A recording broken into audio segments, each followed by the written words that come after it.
Historic TV Hindi में आपका स्वागत है। दोस्तों, आज की वीडियो में हम आपको बताएंगे आखिर क्या है इजराइल और फिलिस्तीन के बीच चल रहा सदियों पुराने विवाद का कारण। तो चलिए दोस्तों, जानते हैं इसकी पूरी कहानी।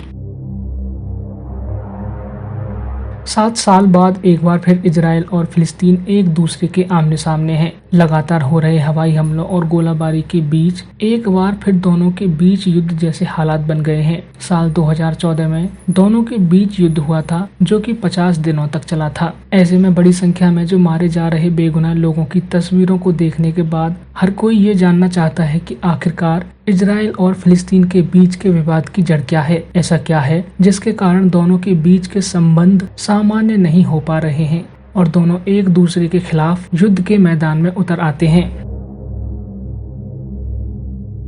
ईसा मसीह के जन्म से भी पुराना है विवाद। इतिहास पर नजर डाली जाए तो इजराइल और फिलिस्तीन के बीच का विवाद ईसा मसीह के जन्म से भी पुराना है। बाइबल में प्रभु ने इजराइल के इलाके का चुनाव यहूदियों के लिए किया था, इसलिए पूरी दुनिया के यहूदी इसे अपना घर मानते हैं। हालांकि यहूदियों को कई बार इस जगह अत्याचारों का सामना भी करना पड़ा है और यहाँ से बेदखल भी होना पड़ा है। वहीं फिलिस्तीनियों का मानना है कि वे लोग हमेशा से यहाँ के मूल निवासी रहे हैं, इसलिए इस जगह पर उनका अधिकार है और वो किसी भी स्थिति में उसे नहीं खोना चाहते हैं। 72 ईसा पूर्व में रोमन साम्राज्य का हो गया था यहाँ पर कब्जा। 72 ईसा पूर्व में रोमन साम्राज्य ने इस इलाके पर हमला करके उस पर कब्जा कर लिया था। इसके बाद सारे यहूदी दुनिया भर में इधर उधर जाकर बस गए। इस घटना को एक्सोडस कहा जाता है। इस घटना के बाद यहूदी बड़ी संख्या में यूरोप और अमेरिका में जाकर बस गए। यहूदियों को लेकर पूरी दुनिया में फैला था एक वहम। इसी दौरान एक और शब्द एंटीसेमिटिज्म प्रचलन में आया। इस शब्द का मतलब था हिब्रू भाषा बोलने वाले लोग यानी यहूदियों के प्रति दुर्भावना। पूरी दुनिया में यहूदियों को लेकर एक वहम फैला कि ये दुनिया का सबसे चालाक कौम है, ये किसी को भी धोखा दे सकते हैं। सार्वजनिक करनी होती है यहूदियों को अपनी पहचान। ऐसे में एंटीसेमिटिज्म की वजह से कई देशों में यहूदियों को अपनी पहचान सार्वजनिक करनी होती थी। कई यूरोपीय देशों की सेनाओं में लड़ने वाले यहूदियों को अपनी वर्दी पर एक सितारा लगाना पड़ता था, जिसे डेविड स्टार कहा जाता था। इस सितारे से यहूदियों की पहचान की जाती थी। पहचान छिपाने या गलत बताने पर यहूदियों के लिए सजा का भी प्रावधान था। थियोडोर हर्जल ने रखी थी इजराइल के गठन की सैद्धांतिक नींव। थियोडोर हर्जल नाम के वियना में रहने वाले एक यहूदी ने वर्तमान इजराइल की स्थापना की सैद्धांतिक तौर पर नींव रखी थी। 1860 में जन्मे हर्जल वियना में एक सामाजिक कार्यकर्ता के रूप में काम करते थे, लेकिन एंटीसेमिटिज्म की वजह से उन्हें वियना छोड़ना पड़ा। इसके बाद वो फ्रांस आ गए और वहां उन्होंने बतौर पत्रकार काम करने के लिए साल 1990 में फ्रांस और रूस के बीच हुए एक युद्ध में फ्रांस को हार का सामना करना पड़ा। फ्रांस के हार के कारणों की जब समीक्षा की गई तो उसकी जिम्मेदारी एक यहूदी अधिकारी अल्फ्रेड डेफ्रस के ऊपर डाल दी गई। बतौर पत्रकार हर्जल ने इस खबर पर कवर स्टोरी की। इस घटना के बाद उन्होंने निर्णय किया कि वो पूरी दुनिया में फैले यहूदियों को इकट्ठा करके और उनके लिए एक नए देश या राज्य की स्थापना करेंगे। 1897 में जायनिस्ट कांग्रेस की हुई थी स्थापना। साल 1857 में उन्होंने स्विट्जरलैंड में वर्ल्ड जायनिस्ट कांग्रेस की स्थापना की। जायनिस्ट का हिब्रू में अर्थ स्वर्ग होता है। इस संस्था को पूरी दुनिया के यहूदी चंदा देने लगे और संस्था के बैनर तले इकट्ठा भी होने लगे। हर साल संस्था के वैश्विक सम्मेलन का आयोजन भी किया जाता था, लेकिन 1904 में संस्था के संस्थापक हर्जल का दिल की बीमारी की वजह से निधन हो गया। उनकी मौत का यहूदियों के अलग देश के आंदोलन पर कोई असर नहीं पड़ा, क्योंकि जायनिस्ट कांग्रेस की पकड़ यहूदियों के बीच तब तक बेहद मजबूत हो चुकी थी।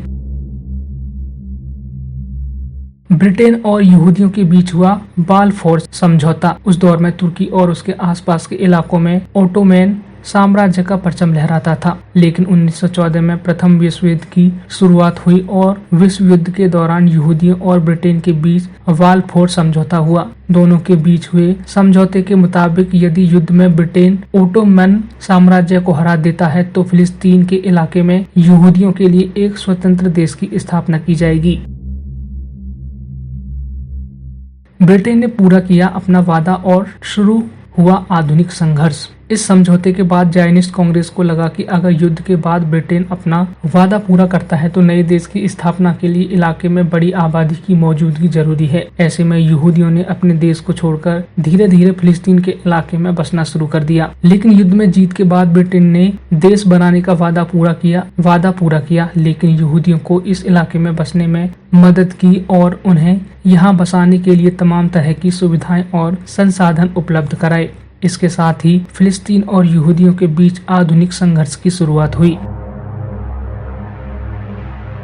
हिटलर के खौफ की वजह से फिलिस्तीन पहुंचे यहूदी। प्रथम विश्व युद्ध के बाद 1920 और 1945 के बीच यूरोप में बढ़ते उत्पीड़न और हिटलर की नाजियों के हाथों नरसंहार से बचने के लिए लाखों की संख्या में यहूदी फिलिस्तीन पहुंचने लगे। इलाके में यहूदियों की बढ़ती आबादी को देखकर फिलिस्तीनियों को अपने भविष्य की चिंता हुई और इसके बाद फिलिस्तीनियों और यहूदियों के बीच टकराव शुरू हो गया। 1933 में जर्मनी का सत्ता पर काबिज होने के बाद हिटलर ने यहूदियों को पूरी दुनिया से खत्म करने की योजना पर अमल किया। 1939 में द्वितीय विश्व युद्ध के आगाज के बाद हिटलर ने बड़े पैमाने पर यहूदियों को मौत के घाट उतारा। हिटलर ने एक योजना के तहत विश्व युद्ध के 6 साल के दौरान 60 लाख से ज्यादा यहूदियों को मौत के घाट उतारा था, जिसमें 15 लाख बच्चे शामिल थे। हिटलर ने पूरी दुनिया की 1/3 यहूदी आबादी को खत्म कर दिया था।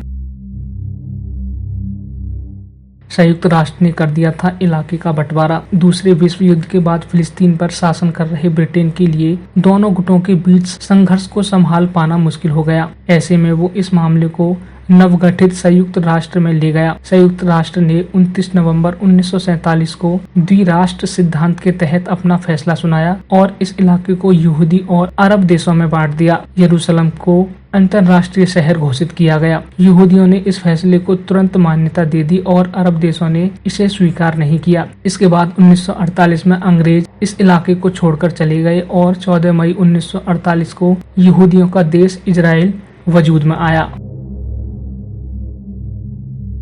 अब अरब देशों ने कर दिया इजराइल पर हमला। इजराइल के खुद के राष्ट्र घोषित करते हुए सीरिया, लीबिया और इराक ने इस पर हमला बोल दिया। इसी के साथ ही अरब इजराइल युद्ध की शुरुआत हुई। सऊदी अरब ने अपनी सेना युद्ध में भेजी और मिस्र की सहायता से इजराइल पर हमला किया। यमन भी युद्ध में शामिल हुआ। 1 साल तक लड़ाई चलने के बाद युद्ध विराम की घोषणा हुई। जॉर्डन और इजराइल के बीच निर्धारण हुआ, जिसे ग्रीन लाइन नाम दिया गया। इस युद्ध के दौरान तकरीबन 70,000 फिलिस्तीनी विस्थापित हुए। युद्ध के बाद 11 मई 1949 को इजराइल को संयुक्त राष्ट्र ने अपनी मान्यता दे दी।